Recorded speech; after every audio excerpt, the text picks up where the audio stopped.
Así inicia Es Noticia, noticia en profundidad, un verdadero placer acompañarles. Comenzamos en Noticia como siempre con el análisis de coyuntura, 3 temas en titulares durante la próxima hora. El primero de ellos, ahí lo tenemos, en Noticia Colombia. Un asunto clave para la paz del país quedó consignado ante el Consejo de Seguridad de Naciones Unidas. Los acuerdos deben ser respetados por todos para que la paz sea estable y duradera. Y nos preguntamos, ¿el nuevo gobierno, el de Iván Duque, respetará este compromiso internacional? Vamos a analizarlo.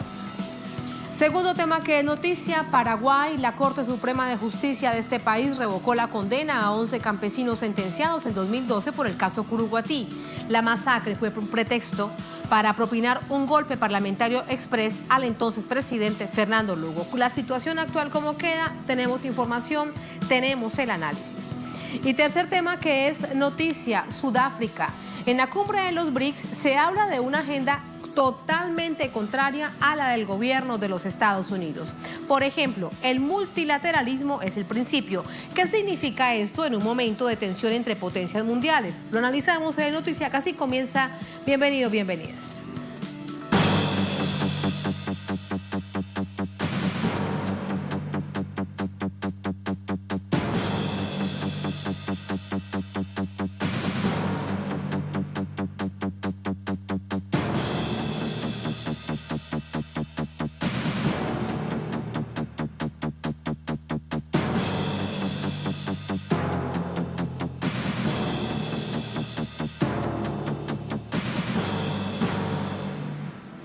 En Noticia Colombia, el Consejo de Seguridad de Naciones Unidas debatió este jueves los avances y desafíos del proceso de paz del país andino con base en el tercer informe presentado por la misión de verificación de este organismo hemisférico. La tarea es consolidar la paz, eso dicen. Sin embargo, este objetivo se ve muy lejano. ¿Por qué? Por el asesinato sistemático de líderes sociales. En una sesión de la ONU en Nueva York, el secretario general de esta organización, Antonio Guterres, consignó un informe sobre las conclusiones de los verificadores de paz en Colombia en relación a la implementación de los acuerdos entre el 27 de marzo y el 20 de julio de este año. El texto analiza el reciente proceso electoral y los desafíos a los que se enfrenta el gobierno de Iván Duque. La misión también plantea la necesidad de restaurar la confianza entre los exguerrilleros.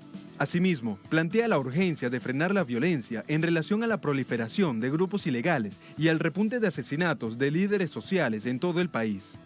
El representante especial de la ONU para Colombia, Jan Arnold, manifestó durante el encuentro que la ejecución de dichas consideraciones requerirá de mucha dedicación y recursos.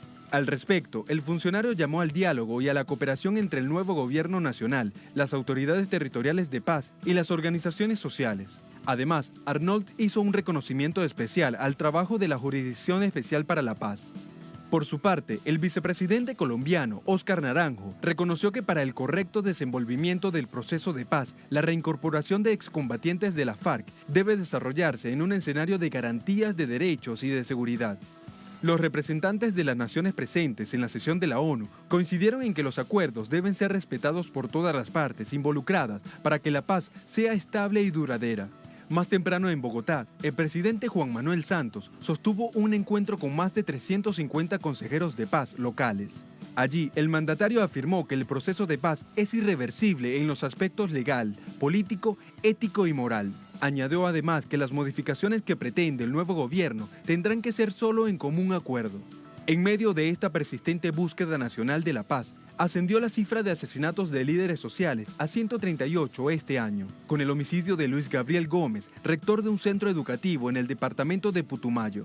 La tranquilidad de toda una nación aún depende de intereses políticos y económicos, mientras que el pueblo sigue poniendo los muertos. Un pueblo que sigue poniendo los muertos, particularmente en algunas zonas, como por ejemplo Valle del Cauca, Cauca y también el sur del país. Sobre todo este escenario conversamos con nuestra corresponsal Tatiana Portela desde Bogotá. Hola Tatiana, buenas noches. Algo importante que quiero preguntarte, ¿qué dijeron los líderes sociales, los consejeros locales que participaron de esa especie de balance que hizo durante esta jornada el presidente Santos? Un saludo para usted, Tatiana, y para los televidentes. Pues es que tras el anuncio del presidente Santos en este evento que se realizó aquí en la capital del país, él dice que los avances o la reincorporación y los avances en la implementación del acuerdo de paz pues va en marcha, que todo está perfecto, que hay dificultades, pero que sin embargo todo avanza con normalidad. Y frente a esas declaraciones, pues los gestores y los líderes sociales, pues lo que han dicho es que otra es la realidad que se vive en los territorios. Y frente a tres cosas puntuales que también resalta el informe de Naciones Unidas por parte de la ONU, y es que primero tiene que ver con la sustitución de cultivos ilícitos. Lo que dicen estas comunidades es que hay dos temas centrales que no han permitido que esto avance. El primero de ellos tiene que ver, por supuesto, con un desafío que tiene el gobierno nacional, y es que las comunidades crean en esta institucionalidad. Y es que muchos de estos han venido sustituyendo sus cultivos sin encontrar un sustento por parte del gobierno nacional para poder sustituir esos cultivos ilegales y transitar a cultivos legales. Esa es la primera. Pero la segunda también en términos de seguridad. El Estado o el gobierno de Juan Manuel Santos no le ha podido garantizar una seguridad a esos pequeños campesinos que están tratando de dejar esos cultivos ilícitos porque quedan a merced de bandas criminales. Y es por esto que dicen que ha sido demasiado difícil y que este punto en especial está muy lento y que las familias no han podido empezar a sustituir esos cultivos ilícitos por cultivos lícitos. Pero también tiene que ver con el punto de la reincorporación de los miembros de la guerrilla de la FARC. Lo que dicen ellos es que principalmente en muchas de esas zonas veredales lo que uno puede darse cuenta es que los proyectos productivos no se han realizado, y temen estos líderes sociales que estos exguerrilleros de las FARC pues vuelvan, al no encontrar otra alternativa, vuelvan a las armas. Y el tercer punto, que es el más neurálgico, es el tema de líderes sociales. Frente a eso hicieron énfasis en dos cosas. La primera es que, aunque reconocen que las alertas tempranas de la Defensoría en su momento fueron oportunas, pues no son el punto sustancial para frenar esos asesinatos, y que por ende tiene que haber una política que vaya ligada, una política nacional con una política regional. ¿Y esto frente a qué? Pues porque ellos dicen o denuncian es que las autoridades locales y la Policía Nacional no reconocen que se están haciendo unos asesinatos sistemáticos contra líderes sociales, y que eso dificulta poder hacer tareas y poder avanzar en este tema para frenar estos crímenes de lesa humanidad.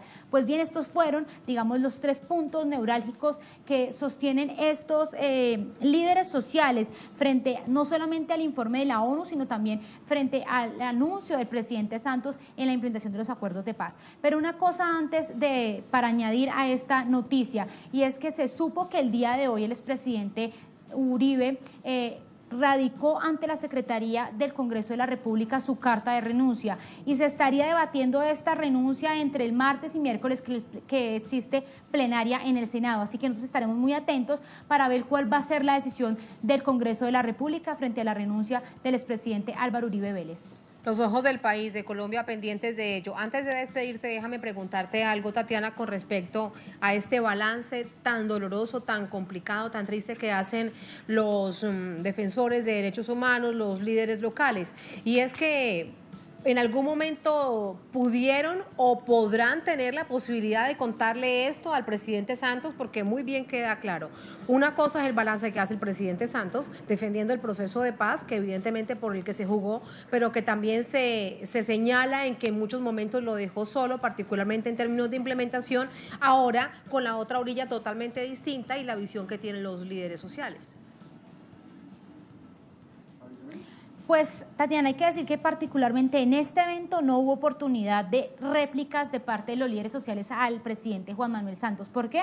Porque este fue el primero en abrir el evento, y lo que hizo prácticamente es como una rendición de cuentas sobre el proyecto o el plan de implementación, pero después de que terminó esto de manera inmediata salió del recinto, por lo cual los líderes sociales no tuvieron oportunidad de darle a conocer, digamos, las realidades que ellos pueden percibir en los territorios. Es por eso que no hubo esta controversia entre lo que decía el presidente Santos y lo que ellos ven en los territorios. Lo que sí se pudo dar en segunda instancia es que llegaron varias personas como el Alto Comisionado por la Paz, y desde allí ellos pues le hicieron ciertos cuestionamientos al Alto Comisionado por la Paz frente sobre todo a la sustitución voluntaria de cultivos ilícitos y lo de líderes sociales. Ellos plantearon una forma eficaz, y es lo que yo le contaba hace poco, y es plantear tareas regionales que vayan en enfoque también con lo nacional, para que desde estas dos instancias se puedan recurrir a tareas urgentes para detener estos crímenes de lesa humanidad. Esa es, digamos, la tarea puntual que ellos le hacen, pero también le hicieron una última, que para que no se me escape, y es que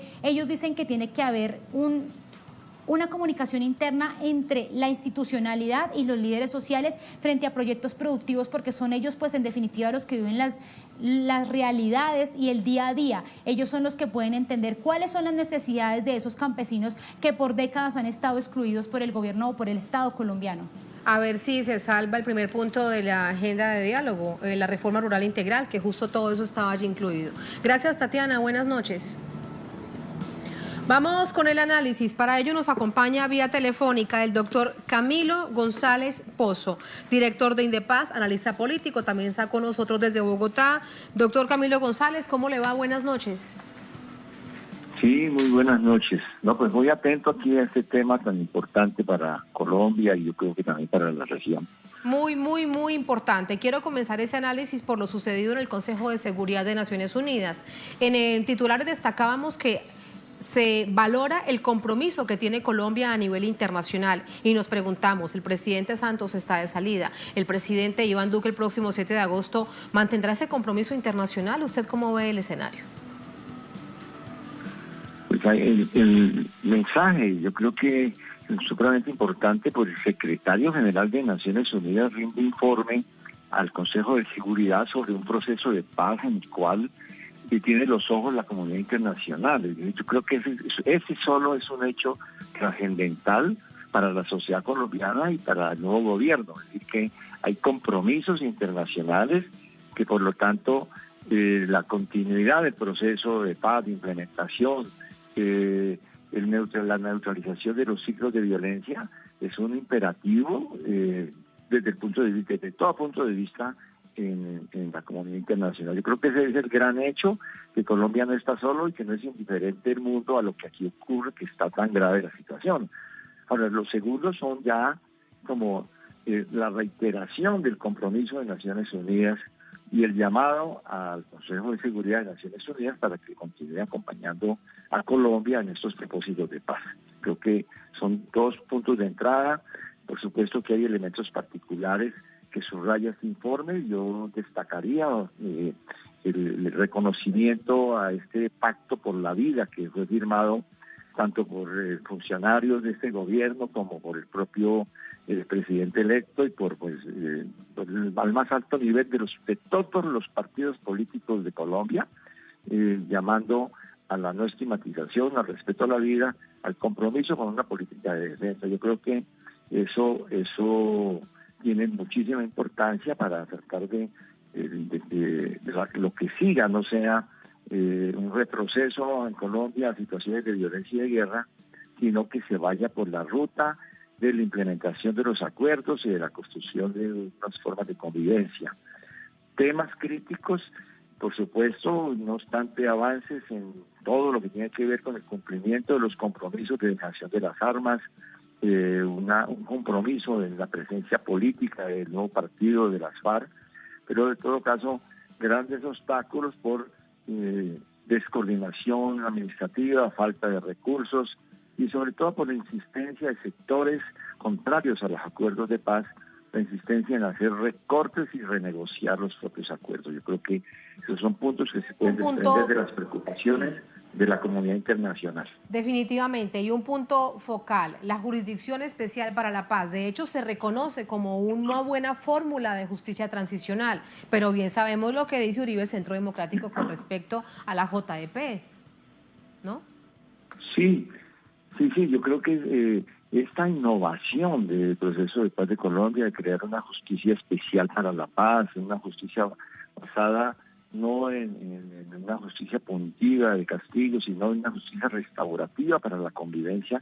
Yo creo que ese es un rescate muy importante que se hace desde la comunidad internacional y es un llamado que allí se encuentre una coincidencia para poder solucionar los problemas de justicia, evitar la impunidad y al mismo tiempo hacer convergentes los propósitos de paz con los propósitos de justicia y democracia. Creo que en ese sentido hay otro espaldarazo, se renueva el espaldarazo de las Naciones Unidas a través del secretario general y del Consejo de Seguridad de Naciones Unidas con el esquema de justicia especial que se ha puesto en marcha en nuestro país y que hay tantos intereses de discusión en este momento, e incluso algunos sectores desde la extrema derecha que quieren replantear completamente los puntos de justicia y los puntos políticos y de reformas de tierras que están en los acuerdos.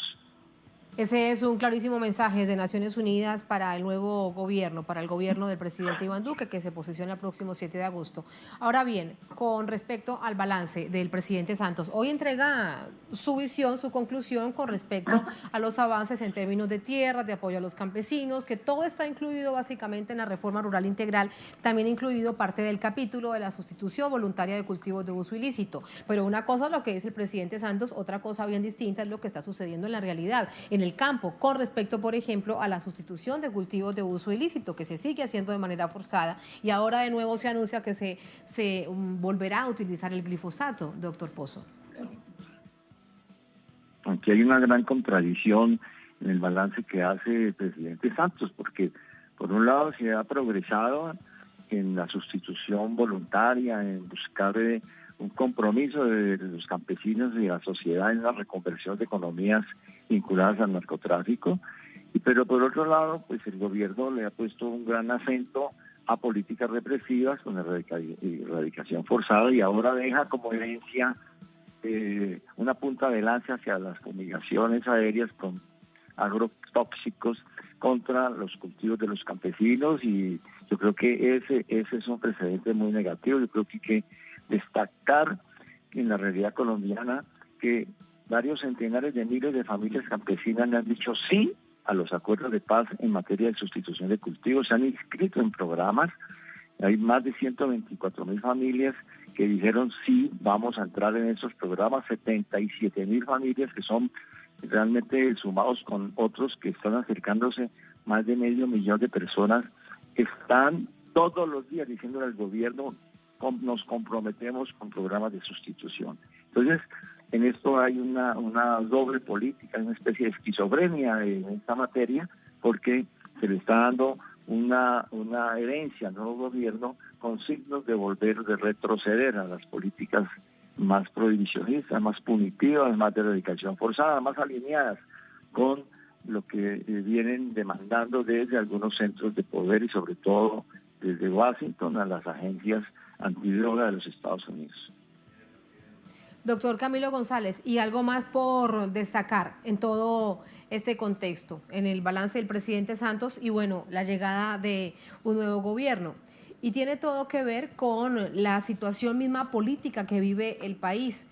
Nos decía, por ejemplo, Tatiana Portela que mañana, el próximo martes o miércoles será el debate en el Congreso para saber la suerte del expresidente Uribe. Y esto no podemos desligarlo porque evidentemente es su partido, es él como la figura la que ha bloqueado en el Congreso los acuerdos. Recordemos, por ejemplo, la Operación Tortuga que se hizo durante el año 2017. ¿Esto cómo afectará el propio proceso de implementación de los acuerdos? Pues la verdad que a mí me parece que esto tiene su curso por la Corte Suprema de Justicia o por la Fiscalía. Vamos a ver qué deciden los organismos pertinentes. Pero allí hay un hecho que yo creo que es sobresaliente. El hecho es que la justicia colombiana ha tomado nota de esta situación tan grave que se ha presentado alrededor de testimonios de presuntas vinculaciones del expresidente Uribe y de sus allegados a el fomento del paramilitarismo. Y ahí hay una controversia por el manejo, lo que ha sido el manejo en relación a esos testigos, que yo creo que es muy importante que esa investigación sea abierta. Yo creo que mejora la credibilidad en la justicia, las posibilidades de que se tenga juego desde otros puntos de vista, de modo que hay que esperar que el Congreso de la República se pronuncie alrededor de la carta de renuncia que ya ha radicado el expresidente Uribe, actualmente senador. De todas maneras, yo creo que eso no va a significar que cambie radicalmente la situación en el Congreso. Hay unos alineamientos y la conformación de un bloque de gobierno que se va a encargar, pero que está mostrándose que no va a ser tan fácil hacer una renegociación de todos los acuerdos o hacer los trizas, de que hay incluso dentro del mismo bloque de gobierno matices que no le van a marchar, incluso sectores como el Partido de la U, Cambio Radical, algunos sectores liberales, no le van a marchar tan fácil a un replanteamiento de los temas claves de los acuerdos de paz. Y aquí tenemos una situación movida en Colombia, no obstante el giro a la derecha que se presentó en las elecciones al Congreso, como también en los resultados en las elecciones presidenciales. Giro a la derecha y tenemos allí el presidente Iván Duque. Doctor Camilo González, gracias, lo despido, muy buenas noches. Bueno, muy buenas noches, un gran saludo para ustedes. Un abrazo, doctor Camilo González, gracias por acompañarnos. Miren ustedes, a propósito del anhelo de paz, lo que tenemos en nuestra mesa, es importante recordar que el ELN avanza en proceso de diálogo en Cuba, en La Habana, con el gobierno Santos. ¿Qué pasará en el próximo gobierno? Lo veremos. Por ahora, miren ustedes el titular. ELN plantea incorporar acuerdos humanitarios en cese al fuego. El jefe de la delegación del Ejército de Liberación Nacional en los diálogos, Pablo Beltrán, aseguró desde La Habana que ante el cumplimiento de los acuerdos de cese bilateral pactados anteriormente por el gobierno de Colombia y el avance de las discusiones para un nuevo acuerdo, proponen incluir un alto a los constantes asesinatos de líderes sociales, un asunto fundamental, transversal en Colombia en este momento. Queremos que en este cese queden incorporados unos alivios humanitarios, unos acuerdos humanitarios, porque estamos preocupados por la matanza de líderes. Eso tiene que tener una acción de neutralización desde el Estado mucho más efectiva, instó el dirigente que se encuentra, reiteramos, como parte de la mesa de negociación por parte del ELN desde La Habana, Cuba. Bien, así nos vamos a la primera pausa en esta emisión de Es Noticia. Al volver, en Noticia Paraguay. La Corte Suprema de Justicia revocó la condena a 11 campesinos sentenciados en 2012 por el caso Curuguatí. La masacre fue un pretexto para propinar un golpe parlamentario express al entonces presidente Fernando Lugo. Tenemos información, tenemos el análisis al volver en Es Noticia.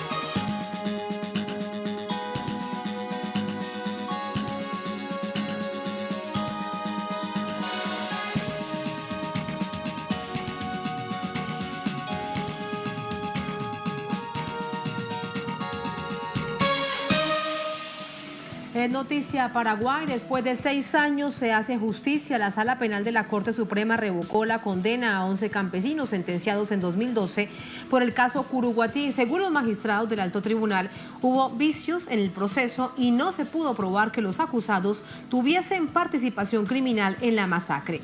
La decisión judicial también contempla la absolución de los campesinos, lo que implica que no habrá un nuevo juicio oral ni público. El sustento de esta conclusión es que no se pudo demostrar quién disparó, es decir, hubo falta de evidencias.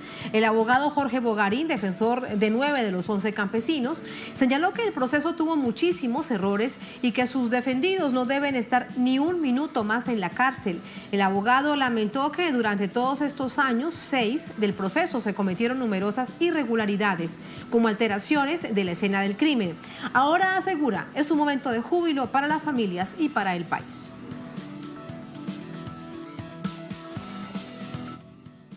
Estamos contentos porque la justicia llegó. Tarde, pero llegó. Hicieron justicia sin injerencia política. Anteriormente nos habían condenado políticamente. Lo que pasó ahora es bueno, porque si hay justicia, hay posibilidad de mejorar nuestra patria. Vamos ahora a recordar cómo se dieron estos hechos hace 6 años. Viernes 15 de junio 2012. Los paraguayos son sorprendidos por los medios de comunicación con una noticia alarmante. El operativo de desalojo por parte de las fuerzas policiales en las tierras conocidas como Marina Cue fue epicentro de una lluvia de balas cuando unos 70 campesinos reclamaban la incorporación de estas tierras en la reforma agraria, tierras que fueron adjudicadas a un empresario durante la dictadura.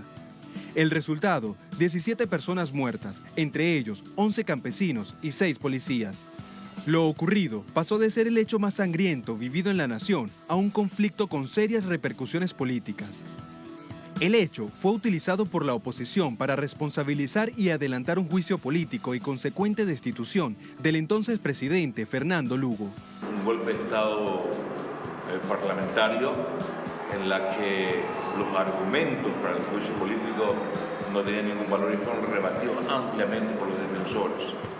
Se ha apartado del cargo a un presidente elegido constitucionalmente por las grandes mayorías en elecciones transparentes y ejemplares en el 2008 que tienen que ser respetados, y no ha tenido el presidente el tiempo suficiente de ejercer su defensa. La remoción de Lugo, además de desestabilizar la nación, generó una amplia condena internacional. La mayoría de los gobiernos de la región consideraron que se trató de una ruptura del hilo constitucional, algo que negó Federico Franco, el recién nombrado presidente interino, quien luego de asumir el cargo tomó como medida desactivar una comisión independiente instaurada por Lugo para esclarecer lo ocurrido. Para algunos analistas, el juicio en el Parlamento se trató de un golpe de Estado por no contar con garantías y pruebas. Los acusados fueron aquellos campesinos que ocupaban las tierras en reclamo a la concentración oligárquica de las mismas, mientras ni un solo funcionario policial fue imputado.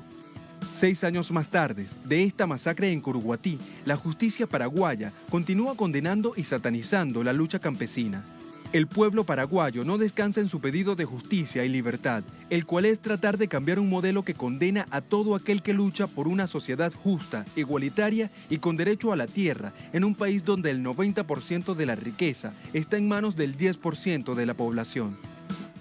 ¿Cuáles son las reacciones a esa noticia registrada durante la tarde de este jueves? De esto le preguntamos a Osvaldo Sayas desde Asunción. Osvaldo, buenas noches. Adelante. Saludos, Tatiana. Hoy Paraguay ha vivido un día histórico. La condena a 11 campesinos presos por el caso Curuguatí, aquella masacre que enlutara al país el 15 de junio del año 2012 y que desencadenara el golpe parlamentario. ¿Qué han dicho los actores políticos y los representantes de organizaciones sociales? Hoy el expresidente de Paraguay, Fernando Lugo, había dicho que esto revela un circo que se había montado para ocultar oscuros intereses del poder. Además, afirmó que a medida que transcurre el tiempo se va revelando que el golpe que le dieron no fue más que eso, un golpe parlamentario para derrocar el poder. Pues, encuentro yo, de Justicia, hasta aquí siguen en vigilia los familiares de los presos políticos del caso Curuguatí, además familiares de víctimas, representantes de organismos de derechos humanos, militantes sociales, quienes manifiestan su alegría por una victoria. Decían algunos de los representantes de las organizaciones sociales, hay que celebrar las pocas victorias que tiene la lucha en un país tan golpeado por sectores que protegen intereses de una minoría, según afirmaban. Otros legisladores también reaccionaban ante lo que fue la sentencia de la Sala Penal de la Corte Suprema de Justicia. El ex ministro de Corte, Luis Lescano Claude, había explicado que esta medida es una medida ya irrevocable, ya solo faltan trámites administrativos para que los presos políticos sean liberados mañana cerca del mediodía. También decía Lescano Claude que ellos pueden accionar en contra de estos años de encierro que mantuvieron y en contra de estas acusaciones que les hicieron pasar penurias luego de aquella tragedia que también se llevara 11 dirigentes campesinos en las tierras públicas de Marinacue, donde estos campesinos se asentaban para crear campos de cultivo de agricultura familiar. Ahora ellos anuncian que volverán allí para seguir con la lucha por la tierra y para buscarse un mejor futuro para ellos y sus familias. Muchas gracias, Osvaldo. Ahí están entonces las reacciones de distintos sectores del país después de conocida esta noticia. Así pasamos al análisis. Para ello nos acompaña Juan Raúl Ferreira, analista internacional. Está con nosotros desde Montevideo, Uruguay. Hola, Juan Raúl, buenas noches. ¿Cómo estás? Hola, buenas noches, Tatiana. Un placer y un honor estar de vuelta en tu programa. Muchísimas gracias. Lo primero que quiero preguntarte es si se conocía que el caso realmente no existía en términos del derecho del sistema judicial. ¿Por qué tardaron 6 años los magistrados de la Corte para tomar esta decisión? Sí, todo esto no es otra cosa que la demostración de que se trató todo de una gran farsa cuyas desprolijidades se fueron revelando a lo largo de estos 12 años. Mira, Tatiana, la contradicción que hay en el manejo de los tiempos. 12 años para que estos 11 campesinos recuperen la libertad. 5 de juicio y 1 de recurso ante la Corte Suprema. Un día, unas horas, para que el Tribunal de Apelaciones los deje en libertad. 12 años para recuperar la libertad. Simultáneamente, en 10 días, se inició el juicio político del presidente Lugo, que todavía no se sabe bien de qué se le acusaba, porque algunos de los acusadores decían que era de haber instado a las fuerzas policiales y militares a reprimir, y otros a que él había provocado esto con dirigentes campesinos revolucionarios para generar un clima de tensión en el interior del país. 10 días para empezar el juicio político. 2 días de juicio político. 2 horas tuvo el presidente Lugo para contestar las acusaciones que acababa de escuchar en sala en contra de su mandato presidencial. Y automáticamente a las 2 horas quedó destituido. Fíjate qué curioso estos distintos plazos. Recién lo decía alguno de los comentaristas que me precedieron y de la gente desde Asunción. También es raro que si hubo 17 muertes, entre ellos la de 7 policías, a estos 11 campesinos se les meta preso por la muerte de los policías, pero no hay nadie preso por la muerte de los campesinos. Es decir que todo ha sido una sucesión de desprolijidades jurídicas. En aquella época el UNASUR tenía una fuerza muy grande y todos los cancilleres del UNASUR que estaban reunidos en Río de Janeiro viajaron a Asunción para hablar hasta con el vicepresidente de Lugo, para tratar de frenar lo que a todos ojos lucía como un golpe de Estado parlamentario. Y el canciller brasilero de la época decía, bueno, nosotros en Brasil, cuando hicimos un juicio político contra nuestro presidente, le dimos 6 meses de licencia para que se preparara para la defensa. Y a Lugo le dieron 2 horas para contestar sin derecho ni siquiera a estudiar las acusaciones. Este juego desigual de los tiempos muestra que todo fue una patraña para destituir a Lugo, a quien le quedaban 9 meses nada más de gobierno. Y volver el Partido Colorado. En todo caso, aquí hay algo que sí deberá ser investigado. Quiero preguntarte tu visión acerca de ello. Los campesinos muertos por francotiradores, como siempre se denunció, como se presentaron pruebas justo durante ese momento, y también los policías muertos. ¿Alguien tendrá que investigar? No sé si perdimos la señal. Sí, Juan Ramón, ¿me escuchas? Juan Ramón. Bueno, lo hemos perdido, le pido a la producción que vamos rápidamente de nuevo con él, porque fíjense ustedes, hay una pregunta que debe ser contestada y evidentemente por la justicia de esta nación, del sur del continente, de Paraguay. ¿Qué pasó con los campesinos muertos? ¿Qué pasó con los policías muertos? En este momento, esta es una gran duda que existe en el país.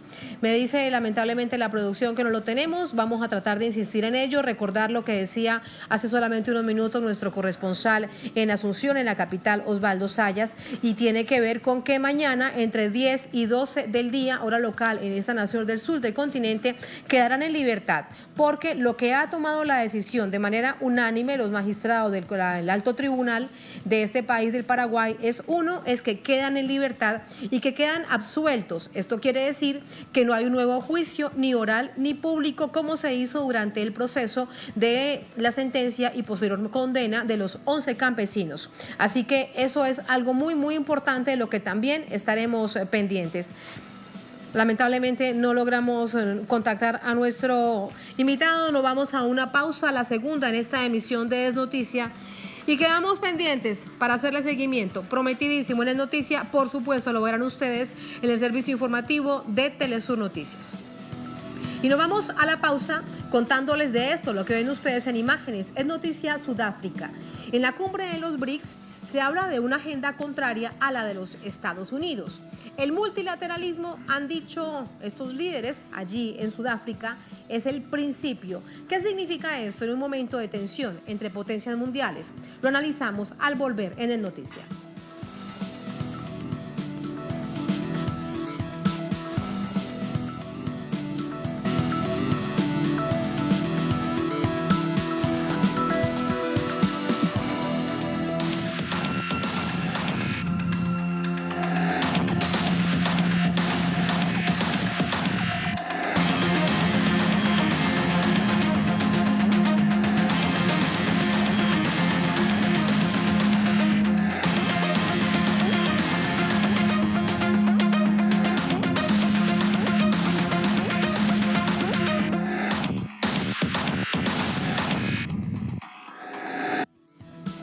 En noticias, Sudáfrica, Johannesburgo es el escenario de la 10ª cumbre de los BRICS. Brasil, Rusia, India, China, Sudáfrica se dan cita para abordar diversos temas de geopolítica mundial. Los líderes apuestan por el multilateralismo como principio, respeto, paz, prosperidad compartida. Aquí tenemos los detalles. Los 5 países con las economías emergentes más poderosas del mundo le salieron al paso al unilateralismo y al proteccionismo. La cooperación energética, la lucha contra el terrorismo, la crisis en Medio Oriente, la desnuclearización de la península coreana, la economía global y el comercio internacional fueron algunos de los tópicos en la agenda. En lo económico, el bloque dio su apoyo a un sistema comercial abierto e inclusivo, bajo las reglas de la Organización Mundial de Comercio. En una declaración conjunta, los líderes se comprometieron a velar por el cumplimiento de los principios establecidos en el derecho internacional relativos a la no injerencia y a la autodeterminación. Reafirmamos nuestro compromiso con los principios de respeto mutuo, igualdad soberana, democracia, inclusividad y colaboración reforzada. Asimismo, condenaron el intervencionismo en los conflictos armados de Medio Oriente. Expresamos la preocupación por el continuo conflicto y el crecimiento de la tensión de la región de Oriente Medio y estamos convencidos de que en ningún conflicto se puede permitir el uso ilegítimo de fuerza desde el exterior. Durante la cumbre, el presidente Vladimir Putin resaltó la importancia del trabajo desarrollado por el bloque BRICS en pro de la paz y en el tema económico. Los países del BRICS combaten conjuntamente los retos y las amenazas más relevantes para la paz y la estabilidad. Colabora en la materia de la lucha contra el terrorismo y el extremismo, el narcotráfico ilegal y el crimen organizado transfronterizo. Quisiera destacar que el bloque ocupa un lugar único en la economía global. Es el mayor mercado del mundo con un Producto Bruto Conjunto que alcanzó el 22,3% del volumen global y sigue creciendo firmemente. Por su parte, el presidente chino Xi Jinping llamó a rechazar el unilateralismo e hizo un llamado a los países a darle paso a la inclusión. Deberíamos rechazar con firmeza el unilateralismo y el proteccionismo. Deberíamos promover el comercio y la inversión. Deberíamos dirigir conjuntamente la economía global a una mayor apertura, una mayor inclusión, un crecimiento equilibrado y resultados beneficiosos para todos. Los países que conforman el bloque BRICS suman el 46% de la población mundial, ocupan el 29% del territorio y representan el 45% de la economía en el planeta. Esta 10ª cumbre de los países del BRICS en Sudáfrica es una respuesta que llega luego de la guerra comercial arancelaria unilateral del presidente estadounidense Donald Trump contra varios países. De allí que nos preguntemos si esta cumbre BRICS es una cumbre en contra del gobierno de los Estados Unidos. Lo analizamos con Francisco González, abogado internacional, analista de sistemas de integración. Hola Francisco, buenas noches, bienvenido a Noticias de Telesur, ¿cómo estás? Sí, muchas gracias por la invitación. Y eso te pregunto, pareciese que fuese una cumbre anti-Trump. Bueno, es relativo porque el mundo está cambiando muy rápido y en estos últimos años hemos visto que hay muchas cumbres al mismo tiempo, ¿no? Y esta 10ª cumbre de los BRICS no es más que el reflejo de esa otra hegemonía que está surgiendo, porque vemos que la tendencia, digamos, académica es a decir que son economías emergentes, pero ya China... Bueno, eso es un punto interesante. Claro. ¿Qué tienen de emergente China y Rusia? Son potencias, no son países emergentes. Claro, digamos que una población mayor de 1.000 millones, por lo menos en el caso de China, India, Rusia y Brasil, más de 140 millones, no es emergente, sino que lo que más bien eso sería en términos económicos. Quizás al principio cuando se vio eso de las economías emergentes, porque quien acuña ese término precisamente no es alguien que viene de una de esos países, sino Jim O'Neill, que es un escritor economista que trabajaba para Goldman Sachs por allá en el año 2008, y acuña el término de esas economías emergentes. Pero resulta que quizás en ese momento se los veía como emergentes, pero lo acelerado de los cambios y la llegada de Trump al poder en Estados Unidos, pues eso hizo que de alguna manera estos gobiernos vieran esa necesidad de no solamente ir de cumbre en cumbre a reunirse, sino de generar una política, un consenso de reuniones en función de generar una hegemonía distinta a la que había tenido Estados Unidos desde hace 30, 40 años, con todo lo que venía desde la construcción de ese neoliberalismo, quizás más con Inglaterra, ¿verdad?, y que había tenido esa preponderancia en la Unión Europea. Y en este momento vemos que eso está en crisis, precisamente cuando Trump aparece en la escena, choca en la guerra comercial que hay con la Unión Europea, choca con Angela Merkel y choca con los países neoliberales que lo esperaban como un auspiciante de esa política. Y uno de los más relevantes en este caso es Argentina. Por eso es importante ver cuál es el papel que juega Macri en este momento, como invitado, por supuesto, en esa cumbre. Porque claro, primero, bueno, ahí estás hablándonos ya de los nuevos ingredientes, de las novedades. Llega el presidente Mauricio Macri a esta cumbre de los BRICS. La pregunta es, ¿realmente a qué va? ¿Detrás de qué va? Algunos decían que era el enviado del gobierno de los Estados Unidos, pero eso realmente es difícil de creer. Al contrario, porque precisamente Macri es uno de los auspiciantes del neoliberalismo más radical en América Latina. Y lo vemos en el caso contra Venezuela, por ejemplo. Pero con la llegada de Trump, que pensaban que había llegado otro partner a la región, al mismo juego, y resulta que pasó todo lo contrario. Los productos argentinos que del norte argentino, por ejemplo, los limones, que se exportan a Estados Unidos, pues no están teniendo buena receptividad. Y al mismo tiempo, los productos que se exportan a la Unión Europea, sobre todo en el área agroindustrial. Entonces, en ese sentido, Macri está desesperado, se está quedando solo. Y busca estas alianzas para poder mantener esa cuota de productos que le vende, por ejemplo, a China. El tema de la soja. La soya de Argentina, que la venden en gran cuantía a los chinos. Y también buscar otros mercados donde poner sus productos, porque la Unión Europea no le está yendo bien. Pero eso implicaría, Francisco, que tendría el propio gobierno cambiar su propia estrategia. El gobierno argentino, me refiero, cambiar su propia estrategia económica, que la vemos cómo golpea y de qué manera al pueblo argentino. Sí, yo creo que lo que están evaluando ellos es que la forma en que venían trabajando esa política económica no les funcionó más.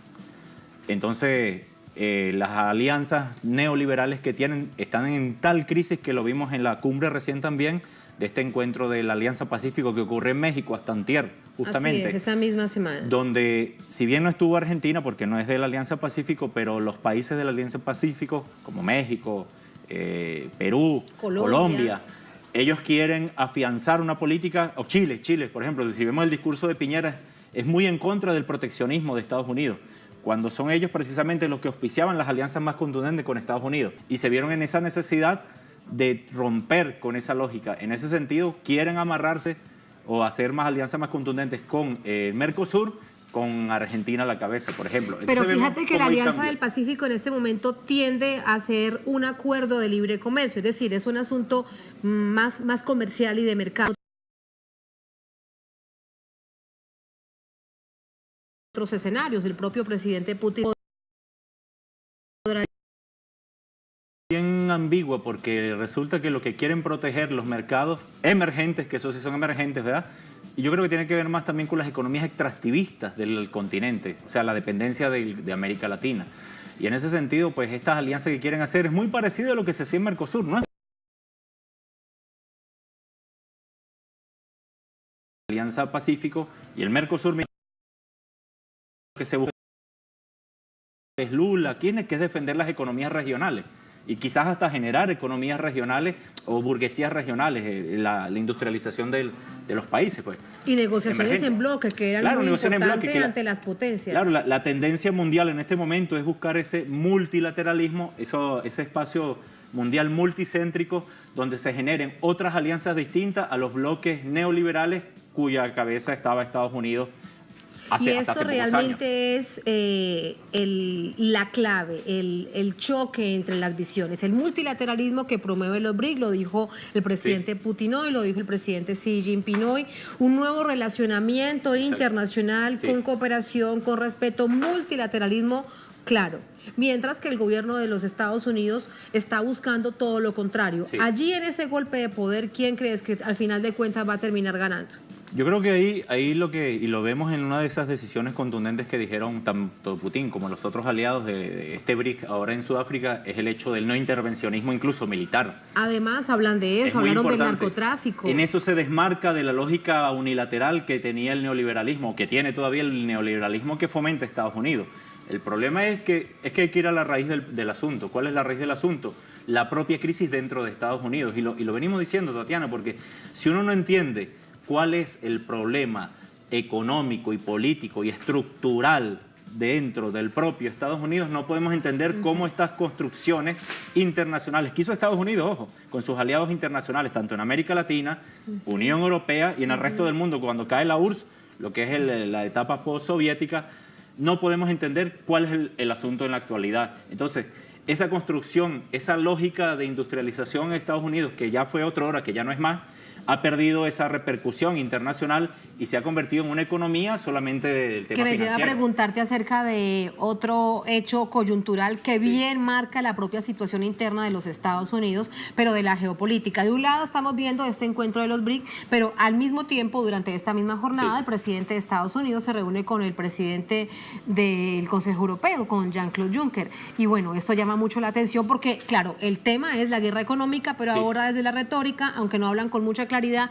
dicen que vienen nuevos acuerdos interesantes y fructíferos para ambas potencias, tanto para la Unión Europea como para el gobierno de los Estados Unidos. Uno se pregunta si qué tanto pasará esto de la retórica a la práctica y aunque salgan a decir eso, ¿se acabó el problema y ya entonces se da un paso atrás? No, yo creo que no, porque la realpolitik que ocurre allí es el de la guerra de los aranceles.